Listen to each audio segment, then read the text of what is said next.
একটাই cake batter দিয়ে দুটো কেক।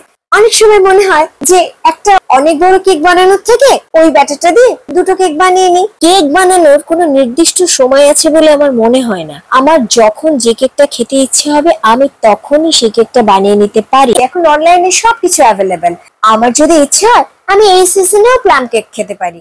সবাইকে স্বাগত জানাই সৌমের ভালোবাসা। হ্যাঁ, আজকে আমি দেখাবো এগলেস প্লাম কেক। আসুন তাহলে শুরু করি আজকের রেসিপি এগলেস প্লাম কেক। হাতে সময় নেই অথচ ইচ্ছে করছে যে একটু প্লাম কেক খাবেন, কোনো অসুবিধে নেই, খুব তাড়াতাড়ি বানিয়ে ফেলতে পারবেন। সেই 5-6 ঘন্টা ধরে অরেঞ্জ জুসে ভিজিয়ে রাখতে হবে ড্রাই ফ্রুট গুলো, এটা ভাবছেন? না না না, কিচ্ছু ভেজাতে হবে না। আজকে দেখাচ্ছি খুব তাড়াতাড়ি কিভাবে বানিয়ে ফেলতে পারবেন এই প্লাম কেক, অনেকক্ষণ ধরে ড্রাই ফ্রুট গুলো ভিজিয়ে রাখা ঝামেলা ছাড়াই। তার জন্য এখানে আমি নিয়েছি বিভিন্ন রকম ড্রাই ফ্রুট, আর নিয়েছি হাফ কাপ ব্রাউন সুগার, আর 1 কাপ আর 1 কাপের 4 ভাগের 1 ভাগ অরেঞ্জ জুস বা কমলা লেবুর রস। এটা কেনা কমলা লেবুর রস। যেটা বলছিলাম, সারা রাত ধরে অরেঞ্জ জুসের ড্রাই ফ্রুট গুলোকে ভিজিয়ে রাখবো না, তার বদলে যাতে খুব তাড়াতাড়ি ড্রাই ফ্রুট গুলো অরেঞ্জ জুসে ভিজে যায় তার জন্য গ্যাসে একটা সসপ্যান বসালাম। এবার এতে হাফ কাপ ব্রাউন সুগার দিয়ে দিলাম। আপনারা একই মাপের রোজের যে ঘরের চিনি সেটাও দিতে পারেন। এবার এতে আমি 1 কাপ আর 1 কাপের 4 ভাগের 1 ভাগ কেনা যে অরেঞ্জ জুস সেটা দিয়ে দিলাম। এবার অল্প একটু নেড়ে নিয়ে এর মধ্যে 300 গ্রাম মিক্সড ড্রাই ফ্রুট, মানে সব রকম ড্রাই ফ্রুট একসাথে মিশিয়ে এখানে 300 গ্রাম নিয়েছি। এগুলো আমি একবারে দিয়ে একটু স্প্যাচুলা দিয়ে ভালো করে নেড়ে আমি মিশিয়ে নিচ্ছি।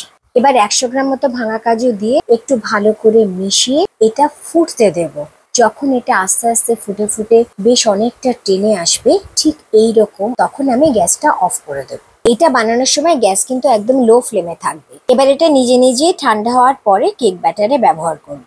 কেকটা বানাতে শুরু করার আগে কেকের ব্যাটারটা যে মোলটাতে আমি ঢালবো সেই মোলটা এরকম একটু আমি তেল দিয়ে গ্রিস করে নিচ্ছি। এটা হচ্ছে যে তেলের রং নেই, গন্ধ নেই, সেই রকম তেল। তারপরে একটা বাটার পেপার আমি বসিয়ে দিলাম কেক মোলটাতে। আপনারা তেল দিয়ে গ্রিস করার পরে বাটার পেপার না বসিয়ে শুকনো ময়দাও একটু ছড়িয়ে নিতে পারেন, তাহলেও হবে। মোলটা তৈরি হয়ে গেল, ওটা সরিয়ে রেখে কেক বানানোর জন্য এখানে একটা বাটিতে আমি 100 গ্রাম এরকম নরম বাটার নিলাম, যেটা একেবারে গলে জলের মতো হয়ে যায়নি, কিন্তু বেশ নরম নরম। এবার এতে আমি 175 গ্রাম ব্রাউন সুগার দিলাম। আপনারা এমনি গুঁড়ো চিনিও দিতে পারেন। এবার এই বাটারটার সাথে এই চিনিটা একেবারে মিশে যাওয়া অবধি আমি বিট করছি। কিছুক্ষণ বিট করার পর ধারটা আবার স্প্যাচুলা দিয়ে একটু আমি এরকম চেঁচে নিলাম। আবার আমি বিট করতে শুরু করলাম। আস্তে আস্তে দেখুন কেমন রংটা পাল্টে যাচ্ছে। যখন রংটা এরকম পাল্টে যেতে থাকবে তখনই বুঝবেন আপনার এটা ঠিকঠাক হচ্ছে। আমি এবার এখানে কেনা 50 গ্রাম মোলাসেস ব্যবহার করছি। আপনারা এর বদলে ঘরে তৈরি ক্যারামেল সিরাপও ব্যবহার করতে পারেন। মোলাসেসটা দিয়ে আবারও ভালো করে বিট করে মোলাসেসটা মিশিয়ে নিচ্ছি এই ব্যাটারের সাথে। এবার আমি এর মধ্যে 1.25 কাপ বা 170 গ্রাম মতো টক দই দিলাম। এবার আবারও ভালো করে আমি বিটার দিয়ে বিট করে এটা মিশিয়ে নিচ্ছি। এবার আমি শুকনো উপকরণগুলো মিশিয়ে নিচ্ছি। প্রথমে আমি 1 কাপ ময়দা দিলাম। ময়দাটা কিন্তু একবারে মেশাবেন না, এরকম অল্প অল্প করে দেবেন আর মেশাতে থাকবেন। একবারে পুরো ময়দাটা কিন্তু কেকের ব্যাটারে দেবেন না, আর অবশ্যই ছাঁকনির ভেতর দিয়ে দেবেন। এবার ব্রাউন সুগারের শিরাতে ফোটানো এই ড্রাই ফ্রুট গুলোতে 1 চামচ ময়দা ভালো করে মিশিয়ে নিয়ে এটাকে একটু সরিয়ে রাখলাম। এটা কিন্তু এখন রুম টেম্পারেচারে এসে গেছে। এবার কেকের ব্যাটারটাতে আরো 1 কাপের 4 ভাগের 1 ভাগ ময়দা মেশালাম। একই সাথে 1 চামচ বেকিং পাউডার আর হাফ চামচ বেকিং সোডাও মেশালাম। তারপর ছাঁকনির ভেতর থেকে এটাও আরো 1-2 বারে আমি মিশিয়ে নিলাম। এবারে এর মধ্যে 1 চামচ দারচিনি গুঁড়ো, 1 চামচের 4 ভাগের 1 ভাগ এলাচ গুঁড়ো আর 1 চামচের 4 ভাগের 1 ভাগ জায়ফল গুঁড়ো কেকের এই ব্যাটারটার মধ্যে দিয়ে ভালো করে মিশিয়ে নিচ্ছি। এবারে এই কেকের ব্যাটারটার মধ্যে যাতে কোনো দলা বা গুঠলি না থাকে তার জন্য এই হ্যান্ড উইক্সটা দিয়ে আমি ঠিক এইভাবে খুব হালকা হাতে এটাকে বিট করছি বা নাড়ছি। এবার এতে আরো 1 কাপের 4 ভাগের 1 ভাগ টক দই দিলাম। আবারও ওই হ্যান্ড উইক্সটা দিয়ে খুব হালকা হাতে আমি বিট করতে থাকলাম। দেখুন ব্যাটারটা কিরকম মসৃণ হয়ে গেছে।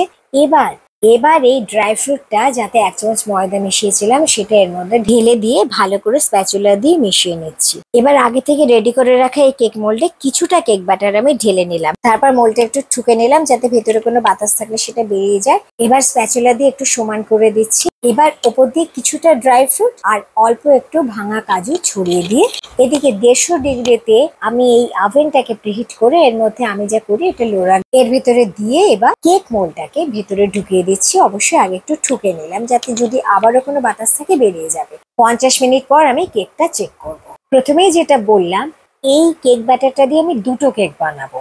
তাই 6 ইঞ্চির একটা মোল্ডকে আমি এরকম তেল দিয়ে গ্রিস করে নিয়ে তার ভিতরে এরকম বাটার পেপার পেতে নিলাম। এবার বাকি যে কেক ব্যাটারটা আছে সেটা এই মোল্ডের মধ্যে আমি দিয়ে দিলাম।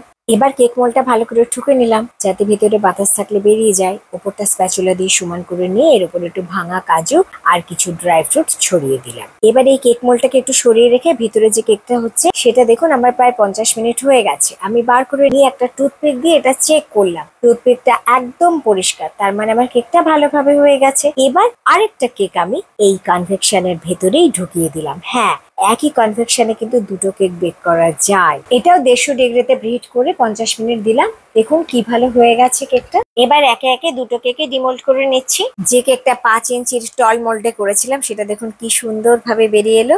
এটা 6 ইঞ্চির মোল্ডে করা কেক, এটাও কি সুন্দর ডিমোল্ড হয়ে গেল। আমি বাটার পেপারটা সরিয়ে নিলাম। দেখুন এই হচ্ছে আজকে আমার ডিম ছাড়া প্লাম কেক। ভিডিওটা ভালো লাগলে চ্যানেলটা সাবস্ক্রাইব করার অনুরোধ রইল। ভালো থাকুন, ধন্যবাদ।